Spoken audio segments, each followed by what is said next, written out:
समझिए कि इतिहास में कैसे खतरनाक और क्रूर शासक हिटलर बना।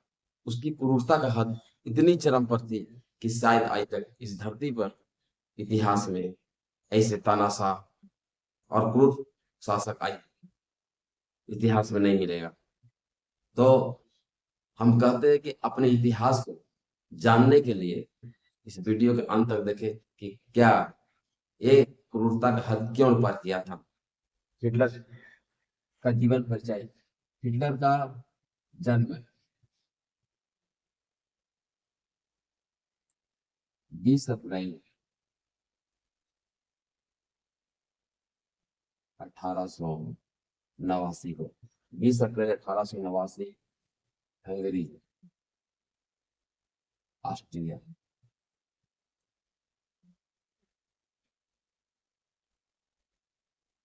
हंगरी, ऑस्ट्रिया में हुआ था। क्या था, 20 अप्रैल 1889 का इसका जन्म हुआ था, हंगरी के ऑस्ट्रिया में। इसके पिता पेशे से चिकित्सक थे। बचपन का नाम,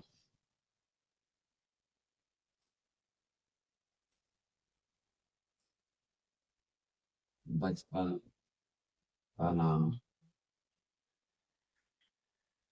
हेलमुट। इसका बचपन का नाम हेलमुट था। हेलमुट, बचपन का नाम हेलमुट था। पूरा नाम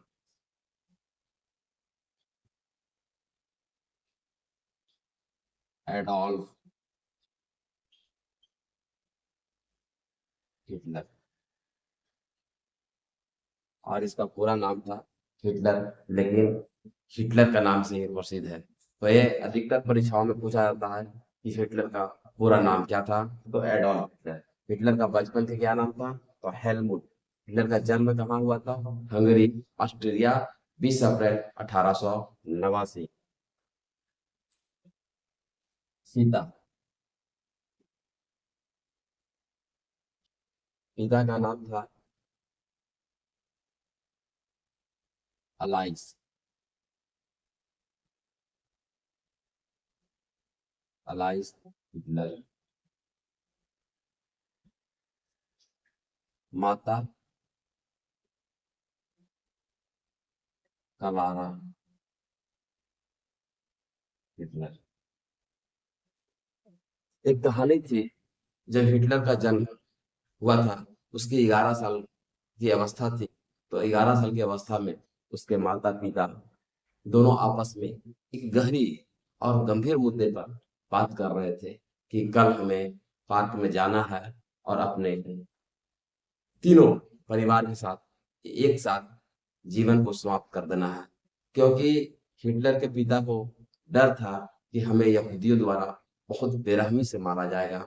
और इसी बात को वह कान लगाकर दीवार से सुन रहा था। और सुनने के बाद उसे धीरे कहीं न कहीं डर सताया। और दूसरे के दिन जब उसके पिता, उसकी माँ और हिटलर को लेकर उसके पिता बगीचे में जाते हैं और बगीचे में कुछ खाते हैं, वहां से आने के बाद अपने दफ्तर में हिटलर के पिता अपने को पिस्टल निकाल कर गोली मार देते हैं, और जिससे उनकी शरीर पूरा लथपथ हो जाती है। और वहां से हिटलर के मन में डर हो जाता है कि शायद ये जो कल बात कही गई थी रात में, वो बात सही है। और वह घर को त्याग देता है, क्योंकि उसे डर होता है कि कहीं ना कहीं हमारी माँ हमें जहर या पॉइजन देकर हमें मार देगी। तो ये हिटलर के मन में डर सताने लगा और घर को त्याग दिया। तो अक्सर पूछा जाता है कि हिटलर के पिता का नाम क्या था, तो Alice Hitler. Alice, Alice, Alice Hitler. माता का नाम क्लारा हिटलर। 1907 से 1913 तक हिटलर ए वियना में रहा। वियना,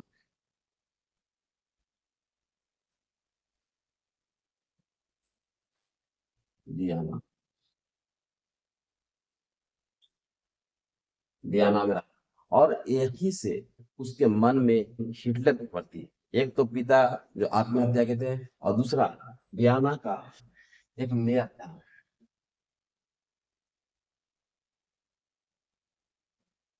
मेयर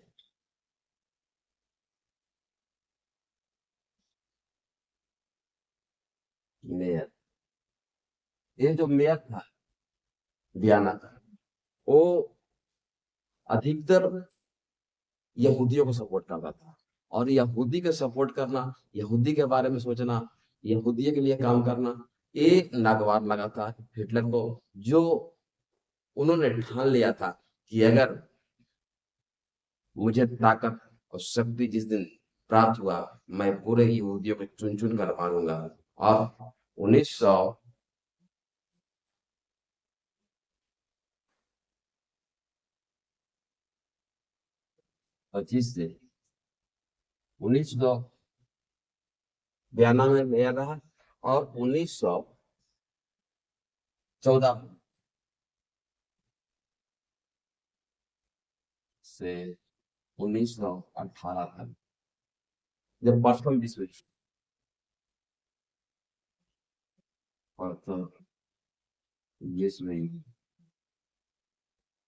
में ये लड़ा था जर्मनी की तरफ से। किसकी तरफ से? जर्मनी। लेकिन नागरिक कहाँ का था? ऑस्ट्रिया का नागरिक था।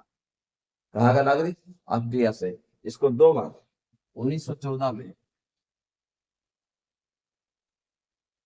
1914 में पुरस्कार मिला था। पुरस्कार सेकेंड क्लास का, जिसे आयरन क्रॉस का नाम दिया जाता है।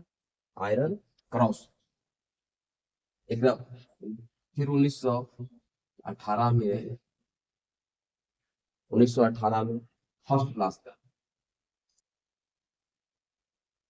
फर्स्ट क्लास का पुरस्कार मिला। दो बार वीरता पुरस्कार मिला। एक बार मिला 1914 में, दूसरी बार 1918 में। 1914 में मिला इसे सेकेंड क्लास का, 1918 में मिला फर्स्ट क्लास का।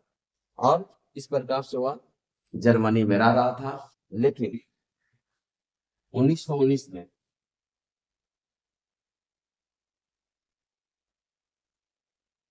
1919 में इसे जेल में डाल दिया जाता है। जेल में डाल दिया जाता है।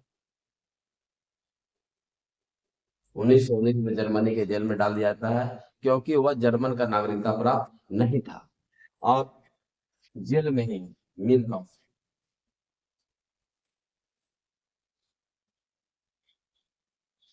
मेल मीर कॉफ नामक पुस्तक की रचना करता है, जिसे ये हिटलर की आत्मकथा कहा जाता है।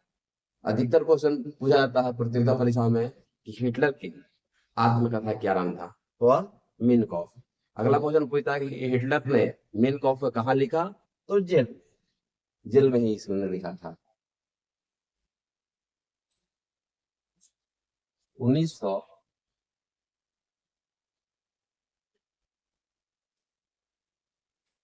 1925 में जर्मनी नागरिकता को त्याग, और 1925 में जर्मनी की नागरिकता को इसने त्याग दिया। यानी 1925 से 1932 तक राज्य विहीन। 1925 से 1932 तक यह राज्य विहीन रहा और किसी भी देश की नागरिकता इसके प्राप्त नहीं थी। इसमें 1925 से 32 तक यानी 7 बार एक जर्मन का नागरिकता प्राप्त करने के लिए चाहा, लेकिन 7 बार असफल रहा। असफल, असफल रहा, से नागरिकता प्राप्त नहीं हो पाती।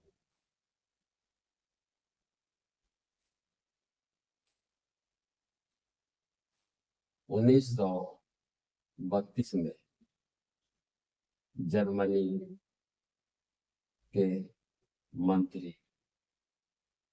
1932 में जर्मनी के मंत्री सरकारी पद पर इसे बैठा दिया, सरकारी पद, क्योंकि वह जर्मनी में चुनाव लड़ना चाहता था। और 1932 में इसको जर्मनी का जब सरकारी पद पर बैठाया गया। तो आपको जानकारी देना चाहते हैं कि जर्मनी का किसी भी पद पर बैठते ही कोई भी व्यक्ति, बाहरी व्यक्ति, और जर्मनी का नागरिकता प्राप्त करता। और इस प्रकार से 1932 में उसे जर्मनी का नागरिकता प्राप्त होता है और 1932 के चुनाव लड़ता है।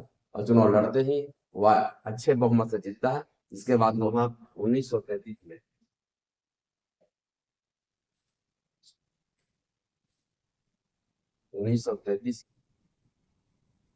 में जर्मनी का चांसलर बनता है, जर्मनी का चांसलर।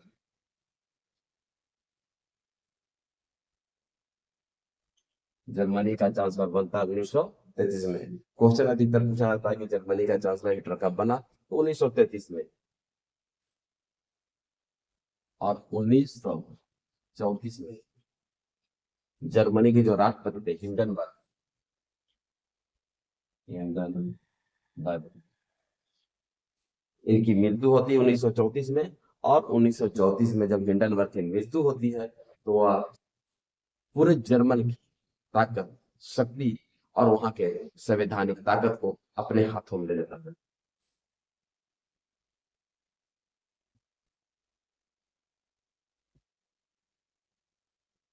जर्मनी का संपूर्ण ताकत हिटलर के हाथ में आया, हिटलर के हाथ में था।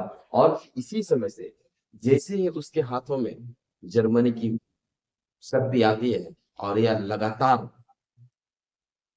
पूरा यहूदियों को सफाया करने का जो बीड़ा उठाता है, लगभग 60 लाख यहूदियों को मारता है। इसने कसमें खाई थी कि जब तक मैं धरती पर रहूंगा तब तक एक भी यहूदी को धरती पर जीने का अधिकार नहीं रख छोड़ूंगा। जहां भी अगर कोई यहूदी मिलेगा उन सभी यहूदियों को बेरहमी से मौत के घाट उतारूंगा। और इस प्रकार से इसकी क्रूरता का हद देखा जाए तो 60 लाख निर्दोष यहूदियों को इसने मारा। आज तक इतिहास में इतनी तादाद में, इतनी संख्या में कोई भी तानाशाह किसी भी दुश्मन को आज तक बेरहमी से नहीं मारा। इसका गलती कहाँ हुई? 1 सितंबर 1939 को एक पोलैंड पर आक्रमण करता है। पोलैंड, पोलैंड पर 1 सितंबर 1939 को पोलैंड पर आक्रमण करता है। और दूसरा विश्व युद्ध शुरू। इसका पोलैंड पर आक्रमण करने का कारण था 1919 की वर्साई की संधि। 1919 की वर्साई की संधि। इस संधि में यह हुआ था कि जब प्रथम विश्व युद्ध हुआ था तो प्रथम विश्व युद्ध में युद्ध समाप्त होने के बाद जर्मनी जब घुटने टेक दिया तो 1919 में एक वर्साई की संधि हुई थी। वर्साई फ्रांस में है।